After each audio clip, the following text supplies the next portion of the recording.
Gente, seja bem-vindo ao nosso canal. Hoje nós vamos falar sobre o tema conflitos.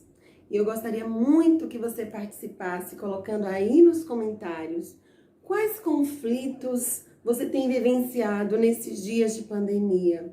O que tem sido mais difícil para você administrar?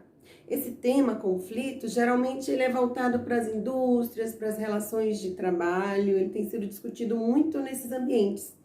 Porém, eu quero trazer aqui conflitos voltados para você mesmo, voltado para as suas relações em casa, voltado para as suas relações fora de casa. Quais são os conflitos que têm alcançado as nossas vidas nesses dias de pandemia, né? E eu quero estar apresentando aqui 5 maneiras de você administrar os conflitos, ok? Já curte aí, deixa o seu like e compartilha o vídeo com seus conhecidos, para que o YouTube entenda a importância da temática e envie para outras pessoas, ok? Aguardo você, não sai daí não. Do meu coração.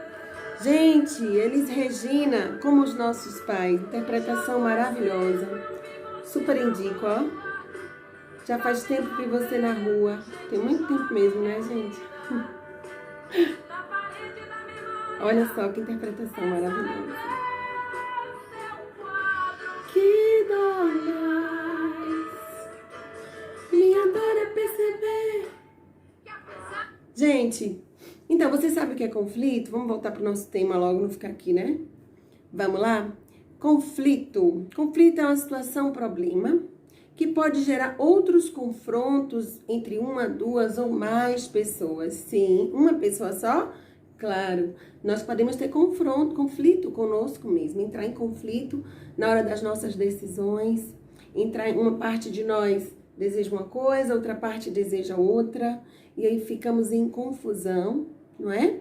E muitas vezes recorremos a conselhos e tal, mas assim, os nossos conflitos precisam ser muito bem solucionados, para que não venhamos a tomar atitudes errôneas e que nos embaraçem muito mais.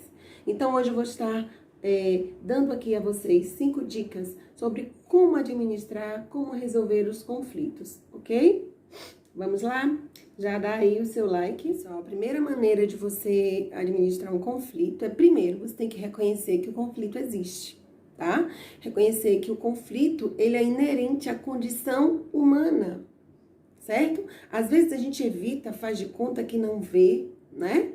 Faz de conta que não vê e não resolve o problema. O problema fica ali, ele vai crescendo, ele vai se misturando a outros, como uma grande bola de neve que vai se tornando muito mais agigantada, porque vai juntando com outras questões, né? E aí vai se tornando algo muito mais difícil de resolver.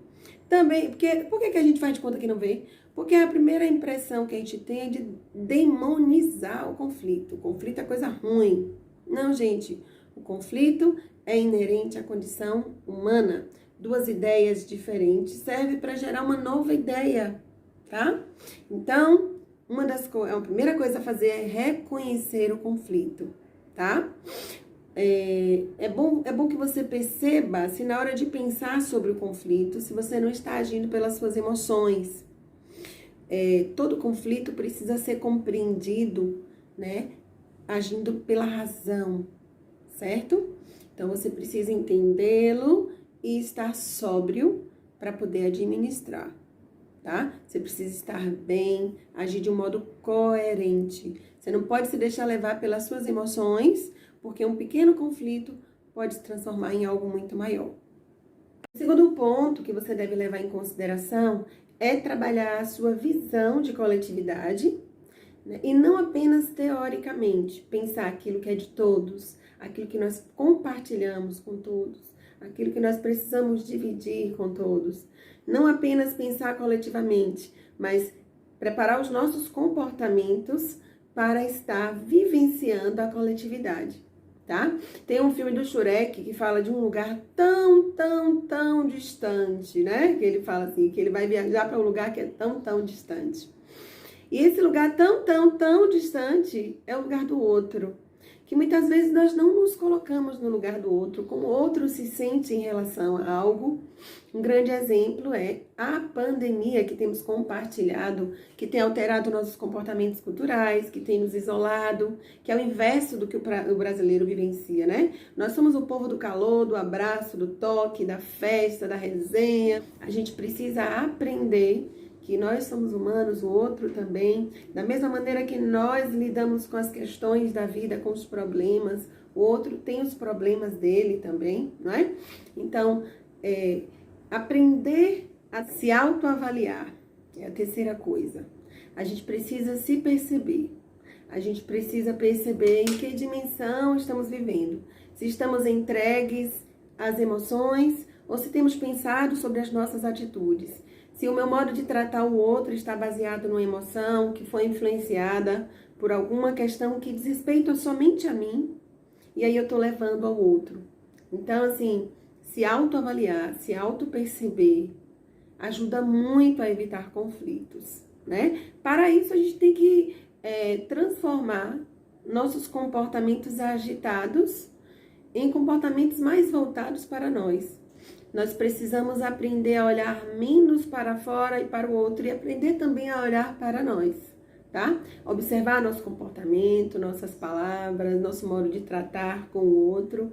Isso ajuda muito a evitar conflitos, ok? Ponto é lembrar que o outro existe e que o outro tem seus próprios conflitos, tá?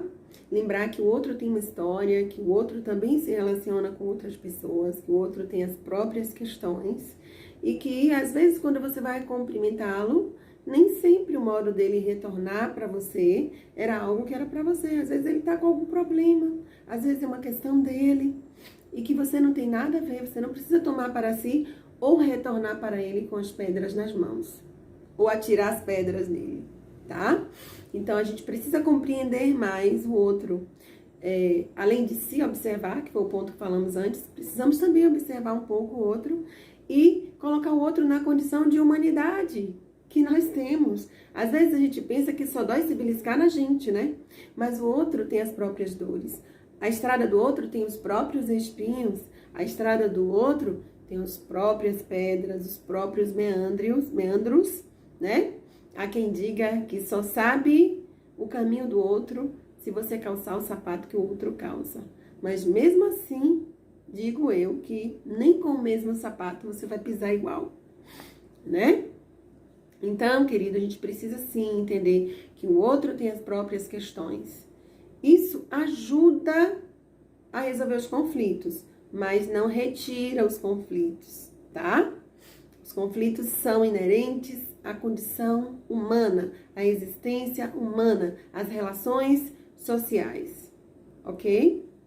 A questão que nós precisamos pensar e que é muito importante é sair do modelo da transmissão da culpa. Ou seja, tem uma palavra que a psicologia comportamental usa que é a responsabilidade. Responsabilidade sobre nossas ações, sobre nossas decisões, sobre aquilo que é inerente à nossa própria vida, sobre aquilo que é nosso e sobre aquilo que é do outro. Então, às vezes, a gente assume um modelo de transmissão de culpa. A culpa é do coronavírus, a culpa é do diabo, a culpa é do outro, mas a gente nunca assume aquilo que é nosso. Então, dentro de uma situação conflituosa, nós precisamos aprender a achar as coisas, a culpa de cada um, a responsabilidade de cada um, a opinião de cada um e, de repente, cheguemos a uma síntese harmoniosa, onde venhamos a concordar em algo ou venhamos a discordar, mas mantemos as relações, não é? De possível respeito e de possível compreensão para um convívio coletivo melhor. Respeito a nós mesmos, acho que a gente precisa apenas diminuir a distância entre o que gostamos e achamos e pensamos e o que fazemos. Se pensamos em algo e achamos bonitinho uma frase, devemos sim trazer o nosso corpo, o nosso pensamento, a nossa ação para aquilo que nós achamos que é bom, que é agradável, que é perfeito, né? Que é legal para o convívio. E se temos questões que, na hora de decidirmos sobre nós mesmos, entramos em conflito, só precisamos colocar as coisas em ordem de valor, né? Que valor tem aquela decisão para a minha vida? O que aquela decisão vai acrescentar para mim? E aí, se nós estamos divididos em duas opiniões, é sim ou é não, eu decido ou eu não decido, você só precisa olhar para a ordem de valor que você estabelece para si e decidir. Porque a não decisão também é uma decisão. Portanto, o conflito é algo inerente à condição humana, mas não é algo impossível. Pelo contrário, ele gera diálogos e gera convivências harmoniosas. Muito obrigada por ter ficado até aqui. Compartilhe esse vídeo com teus amigos. Um abraço para você. Coloca aí embaixo o teu comentário, tá? Qual o conflito que tem te incomodado nesses dias de pandemia?